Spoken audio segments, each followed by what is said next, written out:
కానానులో ఉన్న 7 జనములను గురించి వాక్యం వింటున్నాం. 4వది కానానీయులను గురించి దేవుని వాక్యాన్ని వినబోతున్నాం. ఈరోజు మనం వినబోతున్నటువంటి మన యొక్క వాక్య సందేశం కానానీయులను గురించి 4వ విషయంగా వాక్యాన్ని ధ్యానించబోతున్నాం. ఈ సమయంలో మన పరిశుద్ధ గ్రంథమైన బైబిల్ను ద్వితీయోపదేశకాండం 7వ అధ్యాయానికి మన బైబిల్ తెరచి ఓసారి మొదటి వచనాన్ని చదువుగా విందాం. Deuteronomy chapter 7 verse 1. ద్వితీయోపదేశకాండం 7వ అధ్యాయం మొదటి వాక్యం.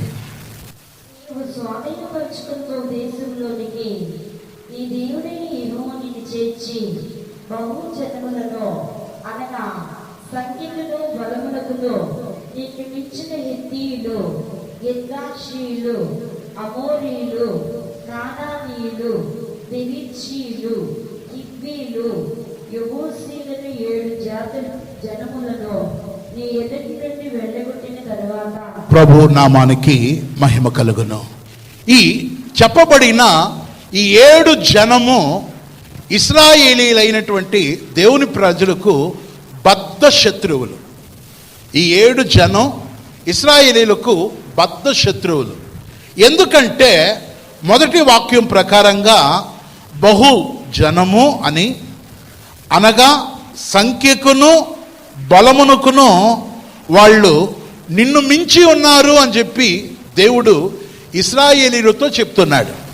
ప్రియులారా, వీళ్ళను గూర్చి దేవుడు చెప్పేటప్పుడు దేవుడు అంటాడు వారిని హతం చేయాలా అంటాడు. అంతేకాదు రెండవది వారిని నిర్మూలన చేయాలి అంటాడు. మూడవది వారితో నిబంధన చేసుకోకూడదు అంటాడు. 4వది వారిని కరుణించకూడదు అంటాడు. ఇక 5వది అంటే వారితో వియ్యమొందకూడదు, అంటే నీ పిల్లలను వాళ్ళ పిల్లలకు ఇవ్వకూడదు, వాళ్ళ పిల్లలను నువ్వు నీ పిల్లలకు పెళ్లికి తీసుకోకూడదని చెప్పి కరాఖండిగా దేవుడు చెప్పాడు. దేవుని పరిశుద్ధ నామానికి మహిమ కలుగును. ఈ 7 జనము కానానులో ఉంది. ఈ కానాను అనేది పాలు తేనెలు ప్రవహించే ఒక దేశం. ఈ కానాను అనేది పరలోకానికి సాదృశ్యంగా పోల్చవచ్చు. మనం కూడా ఆత్మీయ దేవుని పిల్లలమైన మనం పరలోకం అనే కానానికి వెళ్ళేటప్పుడు మనం కూడా మన జీవితంలో ఈ 7 జనములు అనేది నేను స్పిరిచువల్ యొక్క యాంగిల్లో చెప్తున్నాను. ఈ 7 జనమునకు 7 అర్థాలు ఉన్నాయి. ఇప్పుడు మొదటిగా మనం చూసినట్లు హిత్తీయులు అంటే ఎవరంట? హిత్తీయులు అంటే భయపెట్టేవాళ్ళు. హిత్తీయులు అంటే దాని అర్థం ఏంటంటే భయపెట్టేవాళ్ళు. ప్రభు నామానికి మహిమ కలుగును. రెండవది ఏ జనమంట? గిర్గాయిషీలు. గిర్గాయిషీలు అంటే వెనకబడిన వాళ్ళు. వాళ్ళు వెనకబడిన వాళ్ళు. ఈ జనమును గురించి కూడా మనం జాగ్రత్త. ఇక రాత్రి విన్నట్లు అమ్మోరీయులు. వీళ్ళ యొక్క అర్థం ఏంటి చెప్పండి? చేదైన వైరాగ్యం గలవారు. ఇట్లా 3 జనమును గురించి మనం ఇప్పటి వరకు ధ్యానించాం. ఈ పూట 4వ జనాన్ని గురించి వినబోతున్నాం. ప్రభు నామానికి మహిమ కలుగును. ప్రియులారా, 4వది కానానీయులు. ఎవరు చెప్పండి? కానానీయులు. ప్రియులారా, కానానీయులు అనేటువంటి ఆ మాటకు అర్థం ఏంటంటే కఠినాత్ములు అని చెప్పాలి. ఎందుకు కఠినం గలవాళ్ళు అని చెప్పి మీకు ఈ మాటలు చెప్తున్నానంటే బైబిల్లో యెహోషువ గ్రంథం 17వ అధ్యాయం 17-18 వచనాలు చదవగలిగితే ఈ కానానీయులను గురించి వాళ్లకు ఉండేటువంటి ఇనప రథాలను గురించి బైబిల్లో మెన్షన్ చేయబడి ఉంది. చూద్దాం రండి, వాక్యపు యొక్క లోతుల్లోనికి వెళ్ళి చూద్దాం. యెహోషువ గ్రంథం 17వ అధ్యాయం 17-18 వచనాలు. యెహోషువ గ్రంథం 17:17. అప్పుడు యెహోషువ యోసేపు పుత్రులైన ఎఫ్రాయిమీలను మనష్షీయులను చూచి మీరు విస్తార జనము, మీకు అధిక బలము కలదు. అదిగో మీకు ఒక వంతు చీటియే కాదు, ఆ కొండ మీదే అది అరణ్యము గనుక మీరు దానిని ఏం చేయకూడదంట, నరకుడి. అప్పుడు ఆ ప్రదేశం మీదగును కానానీయులకు ఇనప రథములుండినను, వారు బలవంతులై ఉండినను, మీరు వారి దేశమును అదిగో స్వాధీనపరచుకొనగలరనెను. ఇక్కడ యెహోషువ చెప్తున్నాడు, యోసేపు పుత్రులైన వారిని ఎఫ్రాయిమీలను మనష్షీయులను చూసి అంటున్నారు, మీరు విస్తారమైన జనులు, మీకు అధిక బలం కలదు, మీకు ఒక వంతు చీటీ కాదు, ఆ కొండ మీదే చూడండి ఆ అరణ్యం, మీరు దానిని నరికి అప్పుడు ప్రదేశములు మీదగుతుంది. అంతేకాదు అక్కడే ముఖ్యంగా గమనించండి, అండర్లైన్ చేసుకోండి, కానానీయులకు ఏముందంట, ఇనప రథాలు ఉంది. కానానీయులకు ఏముంది, ఇనప రథములను, వారు బలవంతులై ఉండినను. చూసారా, వాళ్ళ దగ్గర ఇనప రథాలు ఉంది. అంతేకాదు వాళ్ళ బలవంతులు. వాళ్ళు ఎవరు, బలహీనులు కాదు, వాళ్ళు ఆషామాషులు కాదు, వారు బలంగా ఉన్నారు, వాళ్ళ చేతుల్లో ఇనప రథాలు ఉన్నాయి. కానీ ఇక్కడ మీరు తీసుకోవాల్సిన విషయం ఏంటంటే, మీరు వారి దేశాన్ని స్వాధీనపరచుకుంటారు. అంటే ఇక్కడ కానానీయులు అనే ఆ మాటకు అర్థం నేనేం చెప్పాలంటున్నానంటే, కఠినంగా ఉండేవాళ్ళు. ఇంకో మాటలో చెప్పాలంటే ఇశ్రాయేలీయులను ఎదిరించేవాళ్ళు. ఈ కానానీయులు మామూలు వాళ్ళు కాదు. ఈ కానానీయులు మీకు బైబుల్లో ఈ ఈ ఈ మెసేజ్ అయిపోయేలాగా, వాక్య సందేశం అయిపోయేలాగా మీకు ప్రూఫ్ అయిపోద్ది. కానానీయులు సామాన్యులు కాదు. వారు కానానీయులు అంటే కఠినాత్ములు అని చెప్పి నేను ప్రూఫ్ చేస్తాను. ఇప్పుడు వారికి ఉన్న ఆ ధైర్యం ఏంటంటే, మా దగ్గర ఇనప రథాలు ఉన్నాయి, మా దగ్గర ఏముంది, ఇనప రథాలు ఉన్నాయి, మా దగ్గర బలం ఉంది, గుండె బలం ఉంది, కండ బలం ఉంది, జనబలం ఉంది, ధనబలం ఉంది, ఎన్ని బలాలు, అన్ని బలాలు మాకున్నాయి. ఆఫ్టర్ ఆల్ ఇశ్రాయేల్ ఎంత మాకు చిటికేసి, మీ అంతు తేలుస్తాం రండి ఇశ్రాయేలారా అని చెప్పి ఈల వేసి ఏం చేస్తున్నారంటే, ఊతకోచు కొయ్యండి ఇశ్రాయేలీలు అని చెప్పి ఏం చేశారంటే, ఇక్కడ వాళ్ళు తమకున్న కాఠిన్యాన్ని, వాళ్ళకున్న ఆ యొక్క మొండి స్వభావాన్ని ఇశ్రాయేల్ని ఎదురిస్తున్నారు. ఏం చేస్తున్నారు గుర్తుపెట్టుకోండి. కానానీయులు అంటే మీకు గుర్తు రావాల్సింది ఎదిరించే వాళ్ళని. కానానీయులు అంటే ఏంటంటే చెప్పండి, వాళ్ళు కఠినాత్ములు, కఠినమైన వాళ్ళు. అంటే ఎందుకు కఠినాత్ములు అంటున్నానంటే, పిల్లలని చూడరు, ముసలోళ్ళని చూడరు. ప్రియులారా, యుద్ధానికి ఒక యుద్ధ నీతి ఉంటుంది. నేను పోను ముందు చెప్తూ వెళ్తాను. యుద్ధానికి ఒక యుద్ధ నీతి ఉంటుంది. యుద్ధం చేసేటప్పుడు కొన్ని రూల్ అండ్ రెగ్యులేషన్ ఉంటాయి, దాన్ని యుద్ధ నీతి అంటారు. సాయంత్రం 6 తర్వాత యుద్ధం చేయడానికి లేదు, ముసలోళ్ళ జోలికి పోకూడదు, ముఖ్యంగా పిల్లల జోలికి పోకూడదు. ఇప్పుడు చూడండి, ఇప్పుడు కూడా గమనించినట్టయితే ఉన్న వాళ్ళ దగ్గర, డబ్బులు ఉన్న వాళ్ళ దగ్గర ఏం చేస్తారంటే, కొంతమంది దుండగులు, కొంతమంది కిరాతకంగా, అంటే ఈజీ మనీకి కకృతి పడే వాళ్ళు ఏం చేస్తారంటే, పిల్లలను కిడ్నాప్ చేస్తారు. ఏం చేస్తారు, కిడ్నాప్ చేసి ఇదిగో 10 లక్షలు ఇస్తే నీ బిడ్డను ఇస్తాను అంటారు. చెప్పండి, అప్పుడు తల్లిదండ్రులు ఇస్తారా? చెప్తారు, పైగా బెదిరిస్తారు. నువ్వుగా పోలీస్కి వెళ్తే, పోలీస్ స్టేషన్కి వెళ్తే, లేకపోతే వేరే ఏదైనా చేస్తే నీ బిడ్డ నీకు దక్కదు అంటారు. వాళ్ళ కాల్లో వీళ్ళ కాల్లో లేదా బీరోలో పెట్టిన డబ్బులు మొత్తం మూట కట్టుకుని వెళ్ళి వాళ్ళు చెప్తారు, ఫలానా ప్లేస్లో నువ్వు ఒంటరిగా రావాలి, అక్కడ పెట్టేయాలి. అక్కడ పెట్టేసి అప్పుడు పెట్టిన తర్వాత మేము దాన్ని చెక్ చేసిన తర్వాత అప్పుడు నీ బిడ్డని ఎట్లా ఇస్తామో ఏమి ఇస్తామో అది చెప్తామంటారు. ఇవన్నీ మనకు తెలుసు.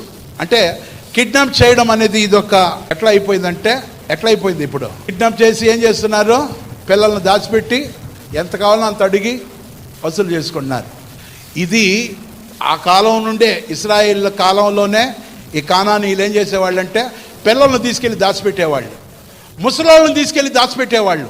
వాళ్ళు ఇప్పుడు ఏమంటారంటే ఒక నీతిగా వెళ్ళరు, యుద్ధాన్ని పర్ఫెక్ట్గా చేయరు. అందువల్ల అడ్డదిడ్డంగా, మన భాషలో చెప్తున్నాను, అడ్డదిడ్డంగా యుద్ధాన్ని చేసేవాళ్ళు. ప్రియులారా, మరి ముఖ్యంగా కానానీయులు అనేవాళ్ళు మంచోళ్ళు కానే కాదు.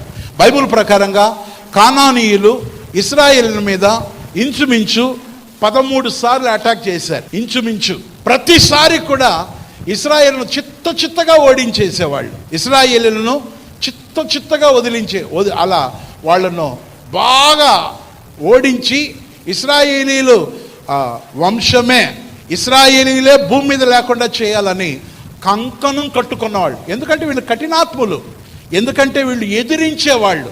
చూడండి, వాళ్ళ దగ్గర ఇనుపరథాలు ఉన్నాయంట, వాళ్ళు బలవంతులంట. నేను ఆ 13 విషయాలు చెప్పను, కానీ ఒకటి మాత్రం చెప్తాను.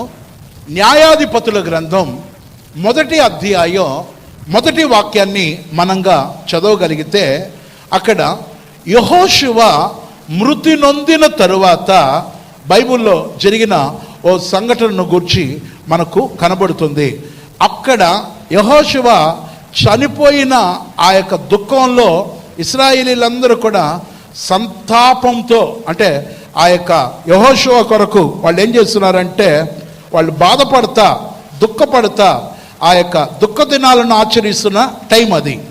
ఆ టైంలో బైబిల్లో ఉన్నట్టు చెప్తున్నాను, యెహోషువ మృతి పొందిన తర్వాత ఇశ్రాయేలీలకు యుద్ధం అనేది స్టార్ట్ అయింది. ఎవరితో స్టార్ట్ అయిందంటే వీళ్ళే, ఈ కానానీయులతోనే యుద్ధం. చూడండి ఒకసారి, న్యాయాధిపతులు 1వ అధ్యాయము 1వ వచనం నుండి. యెహోషువ మృతి నొందిన తరువాత ఇశ్రాయేలీయులు కానానీయులతో యుద్ధము చేయుటకు తమలో ఎవరు ముందుగా పోవలసినది యెహోవా తెలియజేయనట్లు ప్రార్థన చేయగా యెహోవా ఆ దేశమును అదిగో యూదా వంశస్థులకు ఇచ్చి ఉన్నాను గనుక హల్లెలూయా. చూడండి, ఇప్పుడే కోలుకుంటున్నారు. యెహోషువ కన్ను మూశాడు. ఆ యొక్క రోజుల్లో ఇశ్రాయేలులకు నాయకుడుగా ఉన్న యెహోషువ మృతి నొందినప్పుడు వాళ్ళంతా దుఃఖంలో, ఆ దుఃఖ సముద్రంలో, అంటే శోక సముద్రంలో ఉన్నారు. అయ్యో నాయకుడు లేడే, మేము కాపరి లేని వాళ్ళు అవుతామేమో, మాకు దిక్కుగా ఉండిన యెహోషువ నాయకత్వం పోయింది, మా నాయకుడు పోయాడని చెప్పి వాళ్ళు బాధపడతా ఉంటే ఆ టైంలో ఎవరు తారసపడ్డారు చెప్పండి? ఎవరు తారసపడ్డారు? కానానీయులు. వాళ్ళు ఈల వేసి ఇశ్రాయేలును పిలుదాయ్ రండి, నిన్నటిదాకా మొన్నటిదాకా మీరు నాయకత్వంలో ఉన్నారు కదా, ఇప్పుడు మీరు ఇంకా నాయకుడు లేని వాళ్ళు రండి అని చెప్పి కానానీయులు ఇప్పుడు ఏం చేస్తున్నారంటే ఇశ్రాయేలీలను రా, మీ అంతు తెలుసా రండి, మిమ్మును ఇక వదిలే ప్రసక్తే లేదని చెప్పి వాళ్ళు ఏం చేస్తున్నారంటే ఇశ్రాయేలీల మీద వీరంగం సృష్టించి, దమ్ముంటే మొనగాడవి ఉంటే మొగాళ్ళైతే రండి మా మీదికి అని చెప్పి ఇశ్రాయేలీలను యుద్ధానికి ప్రేరేపిస్తున్నారు. రండి, అటో ఇటో తేల్చేస్తాం రండి అంటే పాపం ఇశ్రాయేలీలు బాధపడతా ఉన్నారు. పెద్దవాళ్ళు చెప్తారు కదా, మొదలే నక్క మూలుగుతూ ఉందంట, మూలిగే నక్క మీద ఏం పడిందంట, ఇట్లాంటిది భలే చెప్తారు, ఇట్లాంటిది ఈ సామెతలు చెప్తారు. అది మొదలే మూలుగుతూ ఉంది నక్క, అయ్యో నాకు ఏం కూడు లేదు గూడు లేదు, బాధపడతా ఉంది. మూలుగుతున్న నక్కకు తాటి చెట్టు నుండి ఆ యొక్క చెట్టుపై నుండి తప్పని ఒక తాటి పండు పడితే ఎట్లా ఉంటుంది చెప్పండి? దిమ్మ తిరిగి బొమ్మ కనబడి ఓ ఓ అదేనా? అయినా మీరు అట్లా చెప్తుంటే ఎట్లా బ్రదర్ చూడకు. ఇప్పుడు నాయకుడు చనిపోయాడని వాళ్ళు బాధల్లో ఉన్నారు. యెహోషువ కాలం అయిపోయి ఉండగా వాళ్ళు బాధల్లో ఉన్నారు. బాధల్లో ఉన్నప్పుడు ఇప్పుడు ఈ కానానీయులు రండి అని కేకేసి గావు కేక చావు కేక వేస్తా ఉంటే బాధ ఉండదా? ఇప్పుడు వీళ్ళు ఏం చేశారంటే ఇది నాకు భలే నచ్చింది. ఏది నాకు నచ్చిందంటే ఈ సందర్భం నచ్చింది నాకు. అప్పుడు వీళ్ళు ఏం చేశారంటే యెహోవా యొద్దకు వెళ్ళారు. దేవా, ఈ కానానీయులు మా మీదకి రావాలని వీళ్ళని మాతో యుద్ధం ఆడడానికి వాళ్ళు రొమ్ములు కొట్టుకుంటున్నారు, సంకలు గుద్దుకుంటున్నారు. ఓ దేవా, ఇప్పుడు వాళ్ళ మీదకి పోవడానికి ఎవరిని పంపాలి? ముందు వరుసలో ఎవరు ఉండాలి, మధ్య వరుసలో ఎవరు ఉండాలి, వెనక వరుసలో ఎవరు ఉండాలి అని చెప్పి వాళ్ళు యెహోవా యొద్ద విచారణ చేశారంట. ఏం చేశారంట మీకు తెలుసా? బైబుల్లో 12 గోత్రాలు ఉంటుంది. బైబుల్ ప్రకారంగా 12 గోత్రాలు ఉంటాయి. ప్రభు నామానికి మహిమ కలుగును గాక. ప్రభు పరిశుద్ధ నామానికి స్తోత్రం. ఇశ్రాయేలీయుల్లో 12 గోత్రాలు మనకు గమనించవచ్చు. ఇశ్రాయేలీయుల్లో 12 గోత్రాలు. ఈ 12 గోత్రాల్లో ఏ గోత్రాన్ని పంపించాలని చెప్పి వీళ్ళు ఏం చేశారంటే ఇశ్రాయేలీయులందరూ కూడా బైబుల్లో ఉన్నట్టు మీతో చెప్తున్నాను. ఇశ్రాయేలీయులంతా దేవుని దగ్గరకు వచ్చి, నాయనా దేవా, ఇప్పుడు ఇశ్రాయేల్ మీదకి ఎవరిని పంపించాలని చెప్పి వాళ్ళు దేవుని దగ్గర ఏం చేశారంట? గోజారాడు. 12 గోత్రాలు మీకు తెలుసు. 1 రూబేను, 2వది షిమియోను, 3వది యూదా, 4 జబులోను, 5 ఇస్సాకారు, 6 దాను, 7 Gad, 8 Asher, 9 Naphtali, 11 Ephraim, 10 Ephraim, 11 Manasseh, 12 Benjamin. ప్రభు నామానికి స్తోత్రం. 12 గోత్రాలు ఉంటాయి. మళ్ళా చెప్తున్నాను, ఇశ్రాయేలీయుల్లో 12 గోత్రాలు ఉన్నాయి. 1 రూబేను, 2 షిమియోను, 3 యూదా, 4 జబులోను, 5 ఇస్సాకారు, 6 దాను, 7 గాదు, 8 అషూరు, ఇక 9 నఫ్తాలి, 10 ఎఫ్రాయిము, 11 మనాషే, 12 బెన్యామిన్. ఈ 12 గోత్రాల్లో ఎవరిని ముందుగా పంపించాలి అని వాళ్ళు దేవుని దగ్గర విచారించారు. ఏం చేశారు? దేవుని దగ్గర విచారిస్తే, రూబేను నువ్వు పెద్దవాడు కాబట్టి నువ్వు పో అని చెప్పి రూబేను పేరు చెప్పలే. అక్కడ ఎవరిని రూబేను చెప్పలే. దేవుడు ఎవరిని చెప్పాడంటే, చెప్పండి మీరు వింటున్న విధంగా, మీరు చదివిన విధంగా, నేను ఆ కానానీయులను యూదా వారి చేతికి అప్పగించబోతున్నాను. ఎవరు వెళ్ళాలంట? యూదా వెళ్ళాలి. చూసారా దేవుడు ఎంత క్లియర్గా.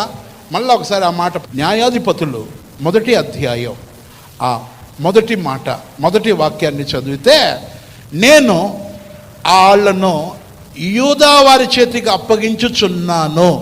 యూదా వంశస్థుల చేతికని పర్టికులర్గా దేవుడు చెప్తున్నాడు. చూడండి ఆ మాట, న్యాయాధిపతులు 1:1. యెహోషువ మృతి నొందిన తరువాత ఇశ్రాయేలీయులు కానానీయులతో యుద్ధం చేయుటకు తమలో ఎవరు ముందుగా వారి మీదకు పోవలసినది యెహోవా తెలియజేయునట్లు ప్రార్థన చేయగా, అదిగో ప్రార్థన చేయగా దేవుడు అంటాడు, ఏమంటాడు? యెహోవా ఆ దేశమును యూదా వంశస్థులకు ఇచ్చి ఉన్నాను. హల్లెలూయా. అదిగో వారు పోవాలి. చూసారా, కరాఖండిగా దేవుడు చెప్తున్నాడు, క్లియర్గా చెప్తున్నాడు. ప్రభువా యెహోవా ఎవరు వెళ్ళాలి కానానీయులతో అంటే, యూదా వంశస్థులకి ఇచ్చాను. దేవుడు తక్కిన 11 ఆ యొక్క గోత్రం వారిని అక్కడ మెన్షన్ చేయలేదు. అక్కడ 11 మంది యొక్క పేరు అక్కడ ప్రస్తావన రాలేదు. ఎవరి చేతికి దేవుడు ఇచ్చాడంట? ఆ కానానీయులను.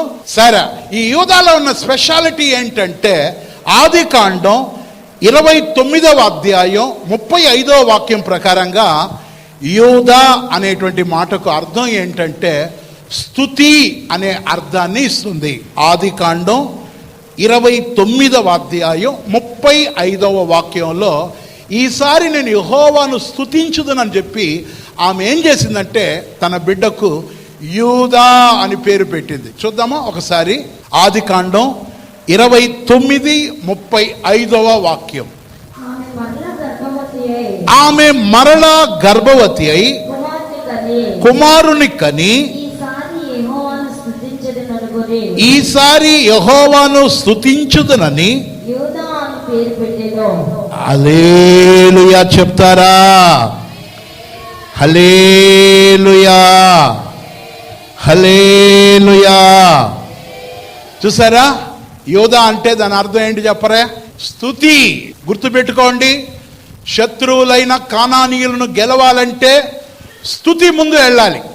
దేవుని బిడ్డ, మన శత్రువులు ఎవరైనా కావచ్చు, కానానీయులే కావచ్చు, ఒకవేళ ఈ యొక్క అమాలేకీలే కావచ్చు, లేకపోతే మోయాబీలే కావచ్చు, ఇక ఎంతమంది శత్రువు అయినా కావచ్చు, ఎవరైనా కావచ్చు. కానీ శత్రువును జయించాలంటే స్తుతి ఉండాలి. కానానీయులు కఠినాత్ములు అన్నాను, కానానీయులు ఎదిరించే వాళ్ళు అన్నాను. ఇప్పుడు ఈ ఎదిరించే వాళ్ళను, ఈ కఠినాత్ములుగా ఉన్నటువంటి కానానీయులను జయించాలంటే యోధానే వెళ్ళాలి. ఎవరు వెళ్ళాలి? యోధా వంశం. ఎందుకంటే యూదా వంశం అంటే స్తుతి. దేవునికి స్తోత్రం. నా జీవితంలో కూడా స్తుతి వలనే మనం జయించాలి. చాలామంది యొక్క జీవితాల్లో స్తోత్రం చెప్పండి అంటే స్తోత్ర స్తోత్ర స్తోత్ర స్తోత్ర స్తోత్ర స్తోత్ర స్తోత్ర స్తోత్ర స్తోత్ర స్తోత్ర ఎక్కడో చెప్తారు. అట్లా కాదు. దేవుని బిడ్డలు బాగా స్తోత్రం చెప్పాలి. ఎట్లా చెప్పాలి చెప్పండి? బాగా. చూడండి, దేవుడు ఎంత తక్కిన 11 గోత్రాలు ఏదో ఒక గోత్రాన్ని చెప్పవచ్చు, కానీ ఏ గోత్రాన్ని దేవుడు సెలెక్ట్ చేసుకోలే. ఏ గోత్రాన్ని సెలెక్ట్ చేసుకున్నాడు? యోధా గోత్రం. యోధా అంటే స్తుతి. యోధా స్తుతి గోత్రపు సింహమా, యేసయ్యా నా ఆత్మీయ ప్రగతి నీ స్వాధీనమా. యోధా స్తుతి గోత్రపు సింహమా, యేసయ్యా నా ఆత్మీయ ప్రగతి నీ స్వాధీనమా. నీవే కదా నా ఆరాధన, ఆరాధన స్తుతి ఆరాధన, ఆరాధన స్తుతి ఆరాధన. యోధా స్తుతి గోత్రపు సింహమా, యేసయ్యా నా ఆత్మీయ ప్రగతి స్వాధీనమా. నీవే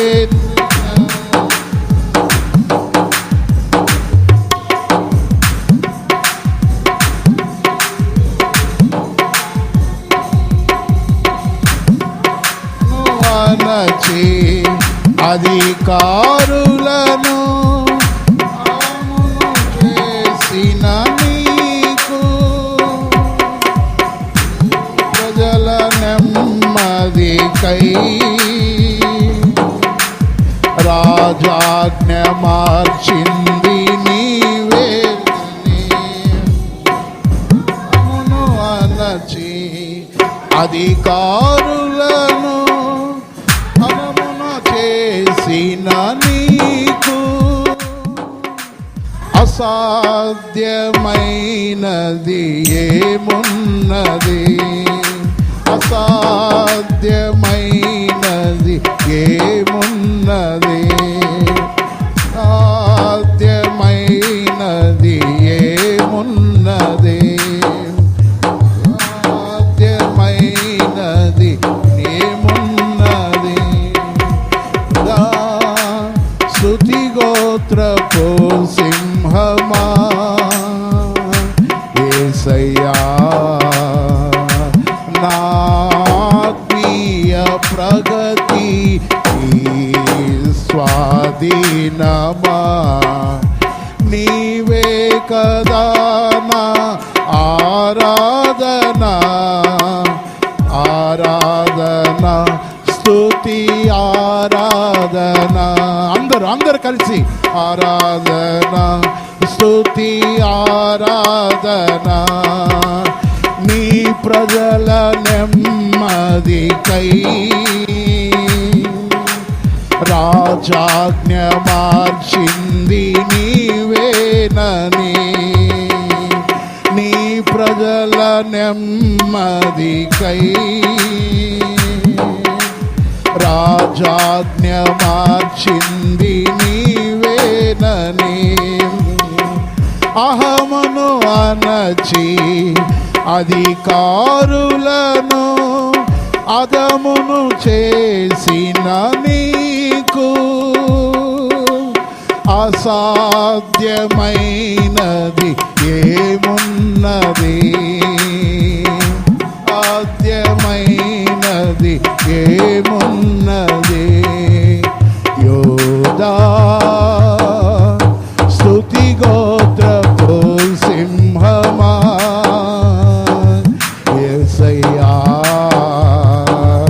నా ఆత్మీయ ప్రగతి నీ స్వాధీనమా నీవే కదా నా ఆరాధన ఆరాధన స్తుతి ఆరాధన ఆరాధన స్తుతి ఆరాధన హల్లెలూయా. అవును, కానానీయులతో యుద్ధం చేయడానికి యూదా వంశస్థులే వెళ్ళాలి. అవును దేవుని బిడ్డలారా, కానానీయులంటే మన బద్ధ శత్రువులు. ఈ కానానీయులను మనం జయించాలంటే మనకు స్తుతి అనే ఆయుధం ఉండాలి. చాలామంది యొక్క జీవితాల్లో కష్టాలు వచ్చేటప్పుడు, బాధలు వచ్చేటప్పుడు, పోరాటాలు వచ్చేటప్పుడు, ఇటువంటి పీక్ స్టేజ్కి వెళ్ళిపోయేటప్పుడు, అంటే ఇక చేయి జారిపోవలసినప్పుడు ఏమనుకుంటామంటే అంతేలే నా జీవితం, ఇంతేలే నా జీవితం, ఇక నేను కోలుకోలేను, ఇక నేను పైకి రాలేను, ఇక అంతే అనేటువంటి ఆఖరి సమయంగా ఉండొచ్చేమో. కానీ వరి కావద్దు. కానానీయులు కఠినాత్ములే, కానానీయులు ఎదిరించే వాళ్ళే. కానీ వాళ్ళతో యుద్ధానికి ఎవరు వెళ్ళాలని అడిగితే దేవుడు చెప్పాడు, యూదా వంశస్థులే వెళ్ళాలి. దేవుని బిడ్డలారా, నేను మీతో నా 2 చేతులు జోడించి చెప్పే సత్యం ఏంటో చెప్పనా? స్తుతిస్తే నువ్వు చాలు, నువ్వు స్తుతిస్తూ ఉంటే చాలు, నీ శత్రువులంతా నీ కాళ్ళ దగ్గరకు వచ్చి అక్కడ కాళ్ళ దగ్గరకు వచ్చేస్తాడు. హల్లెలూయా అంటారా? హల్లెలూయా. బ్రదర్, నాకు ఎవరితో శత్రుత్వం లేదు, కానీ నాకు నేనే బాధపడిపోతున్నాను. నాకు వ్యాపారంలో నష్టం, పొలంలో నష్టం, కల్చర్లో నష్టం, అన్నిట్లో నష్టం, కోలుకోలేని దెబ్బ, అనుకున్న ప్రకారంగా నేను ఎదగలేకపోతున్నానంటే నువ్వు దేవుని స్తుతించు చూడు, దేవుడు నీ స్థితినంతా మార్చేస్తాడు. అందుకే ఇదే స్థలంలో ఒక ప్రసంగం చేశాను. స్తుతి స్థితిని మారుస్తుందంట. స్థుతి ఏంటంట? ఈ మాట వచ్చేటప్పుడు ఖచ్చితంగా ఒక జరిగిన, అంటే ఒక సంభవాన్ని చెప్తా ఉంటా. ఒకసారి అంట ఒక చిన్న పిచ్చుక అని ఎందుకు చెప్తానంటే, పక్షులన్నిటికంటే బలహీనమైంది ఏంటంటే పిచ్చుక జాతి. అది ఒక 10-15 అడుగుల కంటే ఎక్కువ ఎగరదు, బలహీనమైంది పిచ్చుక. దావీదు కూడా చెప్తాడు, నేను ఇంటి మీద ఉన్న ఒంటరి పిచ్చుక లాంటి వాడిని అంటాడు. ఈ పిచ్చుక ఒక దగ్గర, ఒక ఇసుక దగ్గర ఈకలన్నీ ఊడిపోయి, అదే మన భాషలో చెప్తాం కదా, ఈకలంటే బొచ్చంతా ఊడిపోయి, తినడానికి గింజలు లేక, తాగడానికి నీళ్ళు లేక, అలా ఒక దగ్గర బోడిగా, మన భాషలో చెప్తాను, బోడిగా ఒక దగ్గర పడిపోయింది.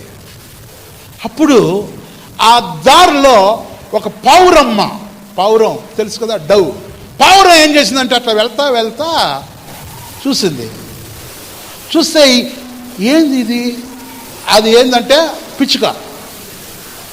పాపం ఏం ఇట్లా అయిపోయింది, దీనికి గీకలు ఏం లేదని చెప్పి ఈ పావురం దాని దగ్గరికి వెళ్తే, అప్పుడు ఆ పిచ్చుక బలం లేనిది, ఈకలు లేనిది, గింజలు లేనిది, నీళ్ళు, అది అడిగిందంట, పావురమ్మ ఎక్కడికో వెళ్తా వెళ్తా ఇట్లా వచ్చావు ఏందంటే, ఏ లేదు పావురం చెప్పిందంట నేను స్వర్గానికి వెళ్తున్నాను అనిందంట. ఏం చెప్పిందంట? అవునా, స్వర్గానికి వెళ్తున్నావా? అయ్యో భలే ఉంటుంది, నాకు చూడు ఈకలు లేదు, నాకు ఏమీ లేదు. అవును, స్వర్గంలో ఏదో గ్రంథాలు ఉంటాయంట కదా, అక్కడ ప్రతి వ్యక్తిని గురించి ప్రతి జంతువుని గురించి గ్రంథంలో ఉంటుందంట కదా. ప్లీజ్ ఏమనుకోవద్దు, నాకు ఇట్లా ఎంతకాలం ఇట్లా కష్టాలు, ఎంతకాలం ఈ బాధలు ఇట్లా ఉంటాయో ఒకసారి అక్కడ కనుక్కొని వచ్చి, దేవదూతలు ఉంటారంట కదా, ఒకసారి ప్లీజ్ నా కోసం నువ్వు కనుక్కొని వస్తావా అని అడిగిందంట. మీరు వింటున్నది కరెక్టే. అప్పుడు ఎవరిని అడిగారు? పిచ్చుక పావురాన్ని అడిగితే, సరే నేను పోతున్నాను కదా ఎట్లా పని మీద, కనుక్కొని వస్తానని చెప్పి ఈ పావురం ఏం చేసింది తెలుసా? నేరుగా ఆకాశ మార్గంలో విహరిస్తూ అలా మేఘాలు దాటుకుంటూ వెళ్ళిపోతా స్వర్గానికి వెళ్ళింది. ఎక్కడికి వెళ్ళింది? అక్కడికి వెళ్ళి పెద్ద గేట్ ఓపెన్ అయ్యింది, ఈ లోపలికి వెళ్ళింది, స్వాగతం పలికారు, అంతా భలే ఉంది. అప్పుడు దీనికి గుర్తొచ్చింది, వస్తా దారిలో ఒక పిచ్చుక బోడిగా, ఈకలు లేకుండా, ఆరోగ్యం బాగాలేకుండా అట్లా చూశాను. ఆ పిచ్చుకను గురించి గ్రంథంలో ఏదో ఉంటుందంట కదా, ఎంతకాలం ఆ బాధలు కష్టాలు ఒకసారి చూపించి చెప్తావా అని చెప్పి ఒక దేవదూతను అడిగింది.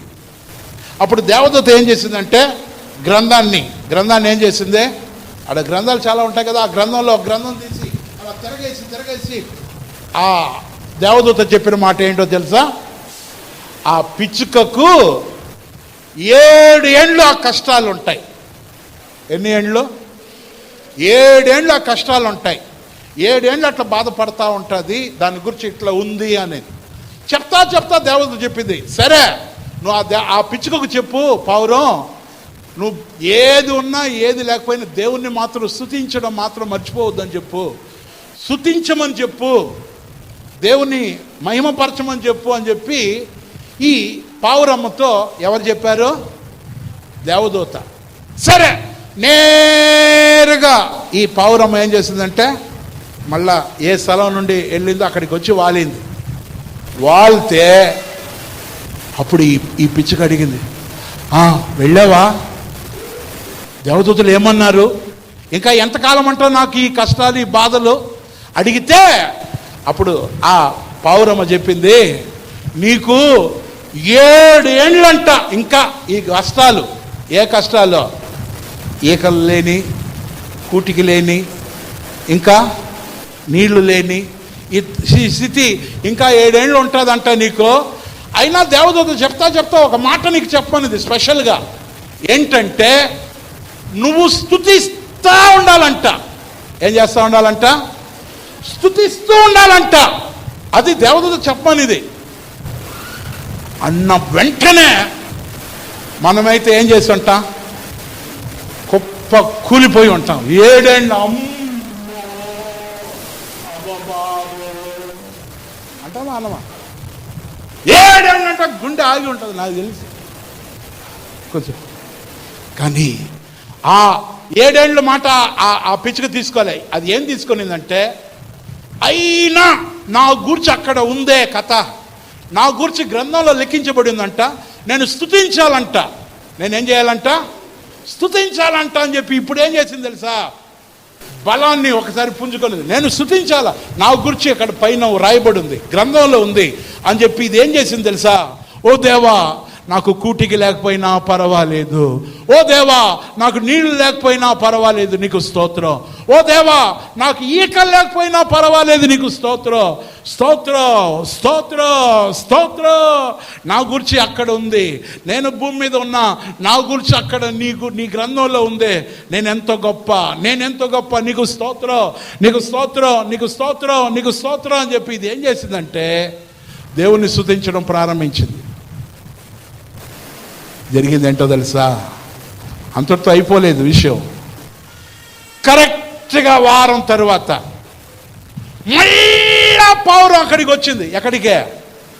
ఆ ఇసుక దగ్గర ఆ పిచ్చుకునింది అక్కడికి వచ్చింది. ఇప్పుడు పిచ్చుక అక్కడ కింద లేదు, చెట్టు పైకి ఎక్కింది.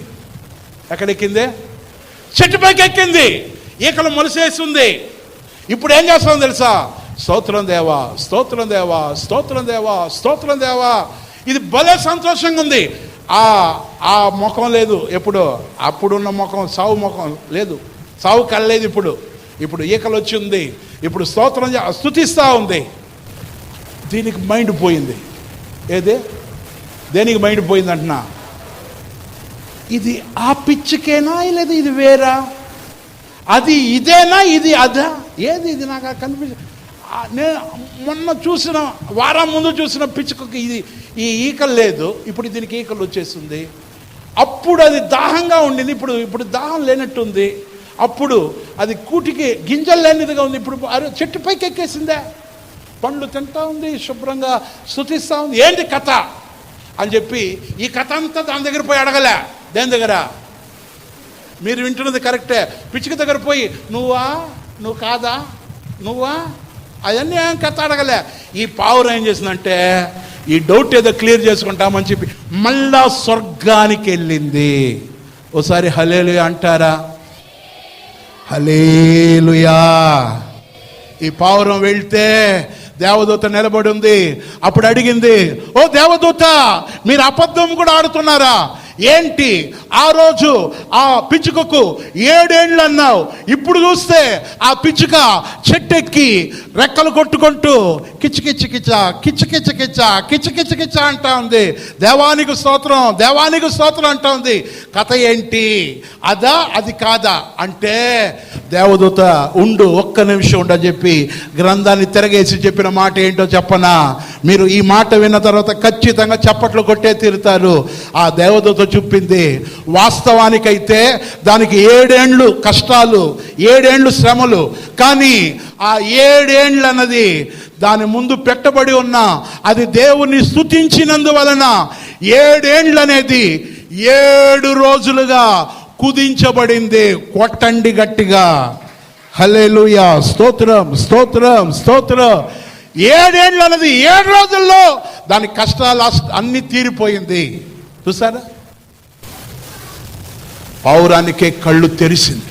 ఒరే స్తుతించేటప్పుడు ఇంత బెనిఫిటా? అవును బిడ్డలారా, మనం స్తుతి చేయాలి. అందుకే మన పరిశుద్ధులు ఒక పాట కట్టారు, స్తుతి చేయ ఆరంభిస్తే ప్రభు యుద్ధం చేయ ఆరంభించు. స్తుతి చేయ ఆరంభిస్తే ప్రభు యుద్ధం చేయ ఆరంభించు. పునాదులు అదురును, సాతాన్ పునాదులు కదులును. పునాదులు అదురును, సాతాన్ పునాదులు కదులును. స్తుతి చేయ ఆరంభిస్తే ప్రభు యుద్ధం చేయ ఆరంభించు. స్తుతి చేయ ఆరంభిస్తే ప్రభు యుద్ధం చేయ ఆరంభించు. అందరు చప్పట్లు కొడుతూ స్తుతి చేయ ఆరంభిస్తే ప్రభు యుద్ధం చేయ ఆరంభించు.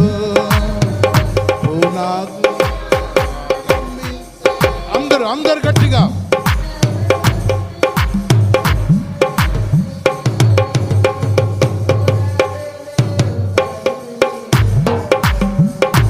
సాతాను పునాదులు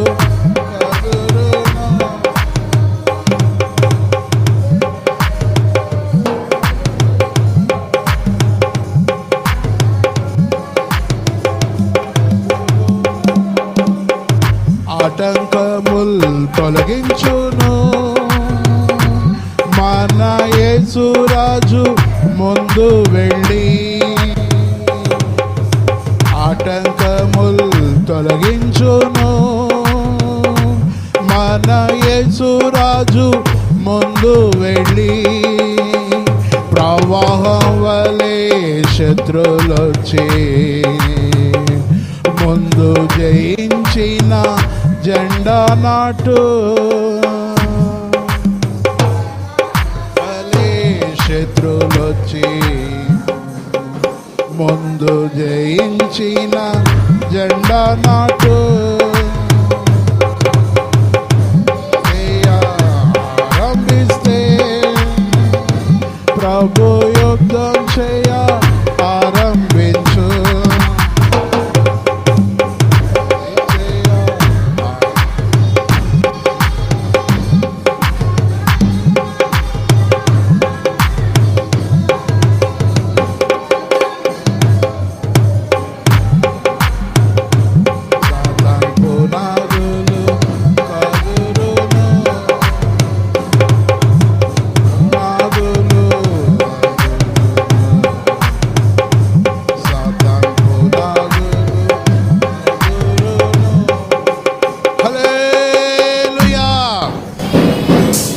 ఈ పాటలో గమనిస్తే స్తుతి చేయ ఆరంభిస్తే ప్రభు యుద్ధం చేయడానికి ప్రారంభిస్తాడంట. ఎంత అద్భుతమైన పదాలు. ఈ పాట యాక్చువల్గా తమిళ భాషలో ఉన్న పాట. ఈ పాట తెలుగులో కంటే తమిళ్లో భలే ఉంటుంది, వర్ణనాతీతంగా ఉంటుంది. తుది చెయ్య తొడంగినా కర్తర్ యుద్ధం చెయ్య తొడంగువా, துதி செய்ய தொடங்கினா கர்த்தர் யுத்தம் செய்ய தொடங்குவா, அஸ்திபாரம் அசையுதே సాతాన్ అస్థిభారం అసయ్యుదే. అంటే మీకు అర్థమవడానికి చెప్తున్నాను. మనం స్తోత్రం స్తోత్రం స్తోత్రం స్తోత్రం స్తోత్రం అంటే సైతాన్ యొక్క పునాదులన్నీ ఏమవుతుందంట, కదిలిపోతుందంట. మీకు తెలుసా? స్తుతి అంటే సాతాను గుండెల్లో అనుభవం ఠమాల్ అన్నట్టు, స్తోత్రం అంటే ఠమాల్ అన్నట్టు. అది తెలియట్లే మనకు. అంటే అణుబాంబు సాతాను గుండెల్లో తగిలినట్టు. అంటే స్తుతి అంటే సాతాను పునాది. సాతానుకు ఒక కోట ఉంది. నేను ఒకరోజు చెప్తాను సైతాన్ కార్యకలాపాల గురించి, ఒకరోజు చెప్తా. ఎందుకంటే రాత్రికి మళ్ళీ భయపడతారు మీరు. సైతానుకు ఒక మాతృభాష ఉంది. ఏదేంది? తెలుగు ఉందని విన్నాము, తమిళ భాష ఉందని విన్నాం, కన్నడ ఉందని విన్నాం, బాను అనుకుంటా ఉంది. మా భాష ఉర్దూ ఉందని విన్నా, కన్నడ ఉందని విన్నా, ఇంగ్లీష్ ఉందని విన్నా. కానీ సాతానునికి కూడా ఒక మాతృభాష ఉంది. ఏందని అడగబాకండి. దానికి ఒక వృత్తి ఒకటి ఉంది. ఆ వృత్తి ఏంటంటే పాపం చేసేదే దాని వృత్తి. దాని కథలు ఒకరోజు చెప్తా. సాతానుకు ఒక కోట ఉంది. సాతానుకు ఒక కోట. ఆ కోట గోడలు పునాది కదులుతుంది స్తోత్రం అంటే. అందువల్ల మనం స్తుతి చెల్లించాలి. ఎప్పుడు చేయాలా? స్తుతి చెల్లించాలి. ఇట్లాంటి కానానీయులను గెలవాలంటే స్తుతియే ముందుకెళ్ళాలి. సరే, నేను ఎక్కువ సమయం తీసుకుంటున్నాను కాబట్టి కుదిస్తున్నాను. ఇక ఈ కానానీయులంటే కఠినాత్ములని, రెండోది ఎదిరించే వాళ్ళని. ప్రియులారా, ఎదిరించడం అనేది బైబుల్లో దేవునికి ఇష్టం లేని కార్యం. బైబుల్లో ఎమ్రే అనేటువంటి వాళ్ళు మోషేను ఎదిరించారు. ఎమ్రే అనేవాళ్ళు 2వ తిమోతి 3వ అధ్యాయం 8వ వాక్యాన్ని చదివితే అక్కడ ఈ మాటలు రాయబడి ఉన్నాయి. చూడండి, మోషే యొక్క నడిపింపుకు విరోధంగా ఎదిరించిన వాళ్ళను గురించి ఈ ఇద్దరు పేర్లు బైబుల్లో మెన్షన్ అయి ఉంది. 2 Timothy 3rd chapter 8th verse. ఎమ్రే అనేవాళ్ళు అదిగో మోషేను ఎదిరించినట్లు. ఓసారి హల్లెలూయా చెప్పండి. నేను ఇక్కడ ఈ మాటలు చెప్పేటప్పుడు ఒక మాట మీతో చెప్పాలనుకున్నాను. ఒకటి, సేవకులను ఎదిరించే వాళ్ళు ఉన్నారు. రెండవది, పరిశుద్ధాత్మని ఎదిరించే వాళ్ళు ఉన్నారు. మూడవది, సత్యాన్ని ఎదిరించే వాళ్ళు ఉన్నారు. మళ్ళా చెప్తున్నాను, నడిపింపును ఎదిరించే వాళ్ళు ఉన్నారు, పరిశుద్ధాత్మను ఎదిరించే వాళ్ళు ఉన్నారు, సత్యాన్ని ఎదిరించే వాళ్ళు ఉన్నారు. ప్రభువుకు స్తోత్రం. కానీ గ్రహించవలసిన విషయం ఏంటంటే, ఎదిరించడం మేము ఎదిరించట్లేదే చాలామంది అనుకుంటారు. దేవుని బిడ్డలారా, మనం ఎదిరించే వాళ్ళుగా ఉంటే ఎవరు మనం చెప్పండి? కానానీయులము. ఏంటేంటి ఎదిరించే వాళ్ళు ఎవరంట? కొంతమంది అంటారు, మేము కొంతమంది తెలివిగా సేవకుల జోలికి రారు, సత్యాన్ని కూడా విన్నట్టే ఉంటారు, కానీ చెవులు ఏం చేస్తారంటే వదిలేస్తారు. మీకు తెలుసా, పరిసయ్యుల్లో ఒక గుంపు వాళ్ళు బాప్తీసాన్ని ఎదిరించారంట. చూడండి, లూకాసు వార్త 7వ అధ్యాయం 30వ వాక్యాన్ని చదివితే పరిసయ్యుల్లో కొందరు ఏం చేశారంట, చూడండి ఆ కథ ఏంటో చూద్దాం. లూకా 7:30, లూకా 7:30, లూకాసు వార్త 7వ అధ్యాయం 30వ వాక్యం. పరిసయ్యులను ధర్మశాస్త్రోపదేశకులను అతని చేత బాప్తీసము పొందక తమ విషయమైన అదిగో నిరాకరించిరి. అంటే దాని అర్థం నిరాకరించడం అంటే అదే ఇదే నిరాకరించడం. మేము కొట్టాలి రాంపా, టైంకి రాంపో, అదే ఎదిరించేది. ఆ స్వభావాలన్నీ ఎదిరించేది. నిరాకరించడం అంటే అదే, వద్దు అనడమే నిరాకరించడం. ఇంకో చోట ఎట్లా ఉంటుందంటే ఎదిరించారంట. దేవుని బిడ్డలారా, చాలామంది ఈరోజు సంఘానికి వస్తూ కూడా బాప్తీసం దగ్గర వచ్చి ఆగిపోతున్నారు. బాప్తీసమా, మంచి మొగుడు రాడులే, బాప్తీసమా, బాప్తీసం తీసుకున్న తర్వాత కష్టాలు వస్తుందిలే, బాప్తీసమా అబ్బే అని చెప్పి ఏం చేస్తారంట, ఇక్కడ వాళ్ళను కూర్చే బైబుల్ ఉంది. పరిసయ్యుల్లో ఏం చేశారంట, పరిసయ్యుల్లో చాలామంది ఏం చేశారంట, బాప్తీసం వద్దు అని నిరాకరించడం అంటే వద్దు అనడమే. నిరాకరించడం అంటే రిజెక్ట్ చేయడం, యాక్సెప్ట్ చేయకుండా పోవడం. దేవుని బిడ్డలారా, ఇక్కడ కూర్చున్న మనలో బాప్తీసం తీసుకోవాలనుకున్న వాళ్ళారా జాగ్రత్త. మనం బాప్తీసం తీసుకోకపోతే అది ఎదిరించే అనుభవం. అంటే సత్యాన్ని గురించి విని ఉపదేశం ఏంటో తెలిసి మనం దాన్ని స్కిప్ చేసామనుకోండి, అంటే అది వద్దులే అని వాయిదా వేసామనుకోండి, అది ఎదిరించిన దాంతో సమానం. అదే అక్కడ రాయబడి ఉంది. పరిసయ్యుల్లో అక్కడ వచ్చి ఏం చేశారంటే, ఆ బాప్తీసం జరుగుతూ ఉంటే దాన్ని వాళ్ళు ఏం చేశారు, అంటే దాన్ని వాళ్ళు వద్దు అనుకున్నారు. దేవునికి స్తోత్రం. సరే, ఇది ఒక రెఫరెన్స్. రెండవది అపోస్తలుల కార్యం 7:51 నుండి 54 వాక్యాల వరకు చదివితే పరిశుద్ధాత్మను ఎదిరించే వాళ్ళను గురించి రాయబడి ఉంది. చూడండి, అపోస్తలుల కార్యం 7వ అధ్యాయం 51వ వాక్యం నుండి చదువుతున్నారు. అక్కడ పరిశుద్ధాత్మను గురించి ఎదిరించే వాళ్ళని గురించి ఉంది. ముష్కరులారా, హృదయములను చెవులను